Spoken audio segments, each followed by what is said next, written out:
Today we're going to be going back in time to the video where I discussed variable repetition, and in that video I mentioned that if we were to have two different assignments for the same variable, say we said that the integer variable x would be assigned the numerical value of 2, and later on we said it would be assigned the numerical value of 5, well, you would take the most recent assignment when you are going to be calling upon that variable. So you're going to write your variable, you're going to look up, and whatever the most recent assignment was is the one that you're going to use, and that's still true. Today we're going to look at something that is going to be a little bit different than that, but the same concepts are going to apply. So I don't want you guys to get confused with that. In this one, what we're going to be looking at is global and local variables. Global variables are going to be written outside of all functions, and it's going to be accessible by every function beneath it. And since they're going to be writing at the top most of the time, it can be used by every function. Now, local variables are going to be assigned inside of the functions, and those are going to be only accessible by the function itself. That's one thing I want you guys to look out for. We're going to see what the differences are between the what we're going to see today and the variable repetition video. Let's get started. So we're going to start off with our global variable. We're going to write the integer x has been assigned a value of 2. And I'm going to put a note here just to write that this is the global variable, just so we know. Now we're going to go inside of the main function and we're going to go do the same thing.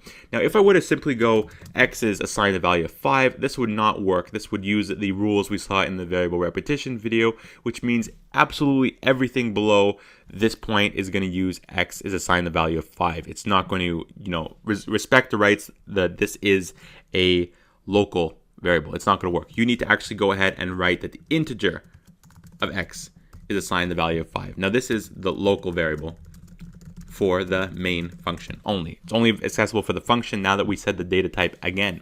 Now we can go ahead and print this out to confirm. So we're going to go and write cout, and we're going to write the value of x inside of the main function is x, and then we're going to end line right there. So we can go ahead and print this out to confirm our suspicions, and we're going to see that we're actually going to take 5, but this doesn't mean anything to us because we expect it to take 5 no matter what. We expect it to take 5 because it's the local, and we expect it to take 5 because it's the most recent variable. So how can we confirm that what we're looking at today actually works? Well, we're actually going to go ahead and make some more functions. We're going to go down here beneath the main, and we're going to make integer function lemming, and I'm going to make integer function turtle right down here. So right there. Now we have integer, right? We say these are integer functions, which means we're going to be returning something. We're going to be returning x in both cases. Now returning x means it's going to return whatever it believes x to be, or whatever it's telling these functions that x is at the time. Now for the lemming function here, we're going to leave this blank, which means we expect it to come up here and take our global variable because it has nothing local inside of it. It cannot use this one over here because this here, x is assigned 5, is a local variable for the main function. And inside turtle, let's go ahead and make another local variable, and we're going to write integer x is assigned 25. So now we have 3 assignments for x. We have 1 global and 2 local. So what are our predictions for all this? Before we can even get into predictions, we need to prototype these and then include them in the main because it's not going to know what's going on right now. We need to tell the main what's going on. We need to tell the main that it needs to expect these functions. So we're going to prototype them. You're going to write them before the main, and you're going to include the headers of the functions, which if you do not remember, it is everything except for the body. So you're going to write the data type. If there's parameters, you'd write the parameters, and you're going to put that all before the main. Now inside the main, we're going to tell it that we want these to be printed out. We're going to say the value of x inside of the lemming function is, now we're not going to write x here because that's going to take the x according to the main. It's going to use the lemming function. Remember, we're returning x in the lemming function. So we're going to be returning what the lemming function thinks x is. So we simply need to print out the lemming function because it's going to be returning x. So we're going to end the line there. I'm going to do the same thing with the turtle function. The value of x inside of the turtle function is turtle. Simple like that. Now what are our predictions here? We can go and we can say the first one over here, the main function, we're going to use the local variable. We expect 5. The next one in the turtle function, we don't have a local variable. We're going to expect it to skip this one here because it's local and it has no access to it. And it's going to go up here and it's going to take the x is equal to 2, or x is assigned 2 from the global. So we expect 2 here.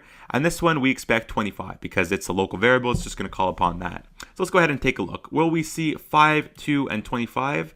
Moment of truth. 5, 2, and 25. So exactly what we looked at is true.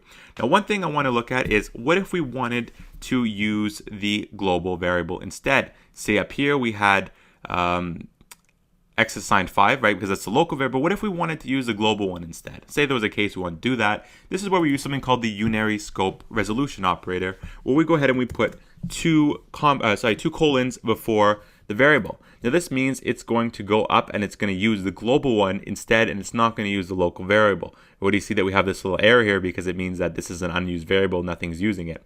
So we can go ahead and we can actually, let me just go ahead and make another function here just so we can be 100% clear. The value of x, actually value of x inside of the main function is x and line, and actually I'm going to go ahead and put the value of x with the unary scope resolution operator inside the main function is here. So we can actually see every single outcome here. So let's go ahead and build succeed. The value of x inside the main function is 5, which is true because we has the local variable, it's going to be using it. Now the value of x with the unary scope resolution operator, which is going to be using the global variable instead, is now 2, which means it's going to skip this here over here and it's going to go up here and use the global one. So that's all pretty cool. So that's what I want to show you guys today. One more thing I guess I could show you guys is what would happen in the event that, let's get rid of this here.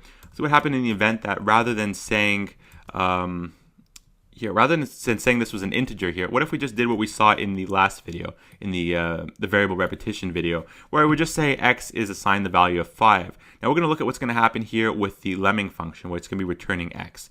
So we're going to go here, we normally saw it returning 2 because I was using the global version, but if you do not write integer here, it's going to actually go ahead and it's just going to do the rules we saw in the variable repetition video, which is simply most recent, no other rules. We see down here, both of them are now 5, rather than the lemming function here being 2. So just keep that in mind as well.